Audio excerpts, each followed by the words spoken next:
O Grêmio teve um início de jogo sem entender o adversário, aquilo ali levou uns 15 minutos, a partir daí o Grêmio controlou, começou a perder oportunidades e chegou uma vitória tranquila. Quanto tempo a gente não ia para o intervalo com 2-0 a favor e uma certa tranquilidade? E no segundo tempo o Grêmio mostrou maturidade, não deu chance para o adversário. Mas o adversário é ruim. Mas nós já havíamos tido dificuldade com adversários ruins jogando dentro de casa. Portanto, um domingo que começa com uma escalação que assustou o torcedor, passa por um jogo que o Grêmio teve maturidade e força para vencer e termina com um diagnóstico. O Grêmio começa a entender porquê dos graves problemas que passou. O primeiro deles, a parte física, quando o Filipão coloca dizendo o seguinte: o time está correndo 30% mais, é claro que esse é o principal ponto. Acho que o Grêmio começou a sair e começou a sair ontem no final da manhã na Arena Tricolor. Wagner Martins. O que ele virou para mim aqui? Não, quero saber a tua opinião do jogo. Eu tenho depois só três considerações a fazer sobre o Grêmio. Só três considerações. Vai, Vaguinho. Assim, o que a gente imaginava, tá? E até o Grêmio tentou fazer isso em alguns momentos, depois de 15 dias de parada, sem jogos. O que a gente imaginava? O que o torcedor do Grêmio estava esperando para esse jogo? O que vocês pensavam? O que vocês pensavam? Não, o que todos nós que gostamos de futebol e o torcedor do Grêmio estava esperando?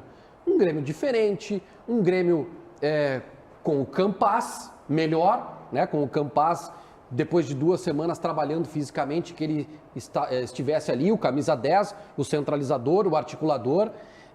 A gente estava esperando alguma coisa diferente do Grêmio. Diferente. E o Grêmio diferente não apareceu, César. A gente não viu.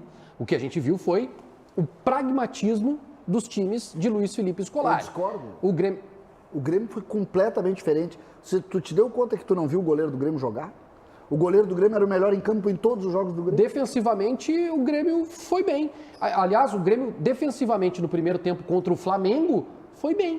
Foi bem. Então, assim, o Filipão, desde a sua chegada, defensivamente, o Grêmio, se a gente for analisar, ele não vinha sofrendo muito. Sofreu um gol num lance específico contra o Corinthians, de bola parada, né? Então, assim, César, eu não vi nada de diferente, de propositivo. Isso não. De alguma coisa diferente do meio para frente, o Grêmio criando situações. Não vi. Agora, também não precisa ver. O que valeu ontem na vitória do Grêmio foram os 3 pontos somados na tabela de classificação. Isso que importa, e a consequência que tu já falaste aí, que é uma consequência de alívio, de mais confiança para o grupo. Agora, de diferente em 2 semanas, o aspecto físico evoluiu um pouquinho. Jogo às 11 da manhã, estava bem quente, né, nesse domingo. Nada demais, tá tudo certo. Tem uma questão que a gente precisa debater com mais calma, que é a questão do Campaz, que custou 20 milhões e está sentado no banco de reservas. Eu acordei cedo no domingo, comi os meus ovos com bacon, me preparei para secar o Grêmio. Pãozinho da Marques Pan. Pãozinho da Marques Pan, e sequei e analisei com muita atenção o jogo. Eu tenho 3 considerações para fazer para vocês. A primeira delas, e quando eu cito sempre o 2016, eu cito porque é a experiência mais próxima que nós temos de uma realidade que é a realidade do Grêmio no momento de fugir do rebaixamento. E eu lembro tintim por tintim, porque eu saí traumatizado daquela experiência. Então eu lembro tudo o que aconteceu. E claro que eu faço algumas relações. Então a primeira coisa que eu tenho para dizer é o seguinte: já tem 2 jogos do pior momento do Grêmio, em que um cara que sequer é tratado como titular do Grêmio e que muitas vezes é muito criticado pela torcida é destaque da partida. Esse cara tem que ser levado em consideração. Esse cara se chama Lucas Silva. Esse cara apareceu na hora difícil. Na hora difícil ele apareceu. Segunda coisa, para tu ser campeão, tu precisa do craque. Para tu fugir do inferno, não é o craque que vai te tirar de lá. São os operários que te tiram do inferno. Isso é outra coisa que o cara vai aprendendo com o tempo. O maior operário do Grêmio se chama Alisson. Então, para sair desse inferno, é Alisson e mais 10 no time do Grêmio. Terceira consideração. O Filipão, eu cantei a pedra aqui para vocês durante a semana, de que o Filipão tinha preparado a cabeça desse grupo para esse jogo.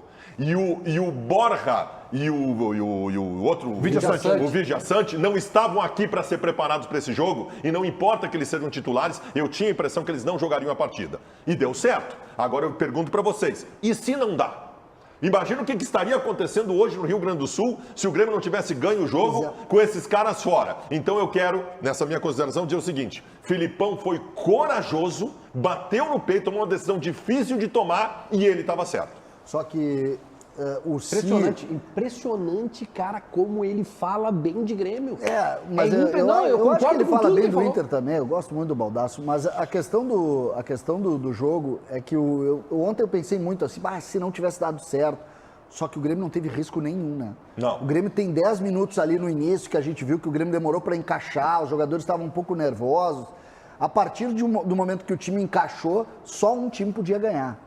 A gente tem que ter esse entendimento. Não foi aquele jogo que o Grêmio fez o gol no finalzinho do jogo. Não correu que risco foi na nenhum. base do coração.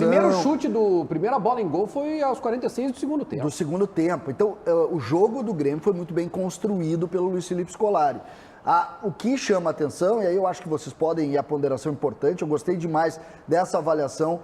Eu acho que o Grêmio está sendo escalado. Normalmente, como é que tu escala? Quem é o melhor? O melhor é o Zezinho, então joga o Zezinho. Quem é o melhor taticamente? É o outro. O Grêmio está sendo escalado pelo inverso. Quem é que tem mais saúde hoje? Quem é que está correndo mais? É o fulano. Então vamos botar ele para jogar. Isso, cara. Quem é que é melhor emocionalmente? São esses aqui. Então vou eles. Mas o bom é o outro. Não, mas a última parte que eu estou vendo é a parte técnica. E acho que o Filipão faz bem.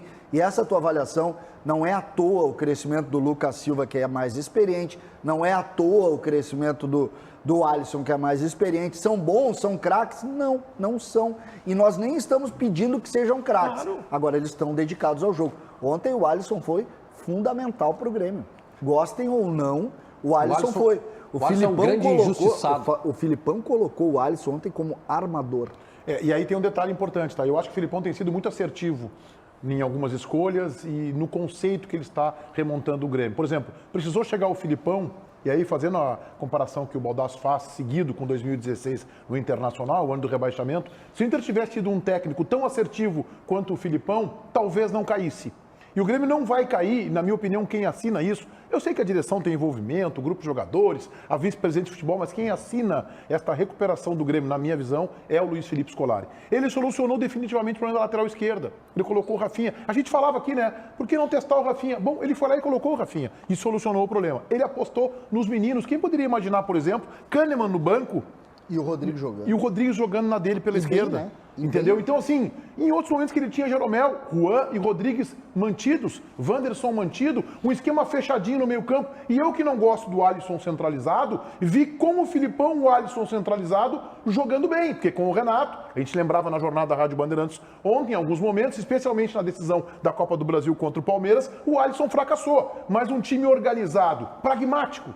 E outra coisa, Baldasso, que tu não falasse, tu defende muito o Ferreirinha aqui. O Ferreirinha tem que ser titular do Grêmio, mas não pode discutir o Ferreirinha. O Ferreirinha não dá mais para discutir. A gente pode discutir caráter, a gente pode discutir do seu empresário, atitudes, tudo isso a gente pode discutir. Agora, dentro de campo, num time que é mediano, o time do Grêmio é mediano. O Grêmio não tem um grande time mais. É um time mediano, o Ferreirinha não pode ficar de fora. O gol que o Ferreirinha faz ontem, 90% dos jogadores não fazem. Não tem o discernimento de encontrar aquele espaço para cortar para o meio e encontrar o único lugarzinho lá no canto que a bola pode entrar. Isso é coisa do diferente. E tu vai precisar dos diferentes também. O Ferreira ontem tem um lance no segundo tempo. Os conselheiros não estavam xingando o Ferreira ontem lá? Acho que não. Ontem eles não xingaram. Acho que não. Os Aspone não xingaram ontem. Ontem aplaudimos muito.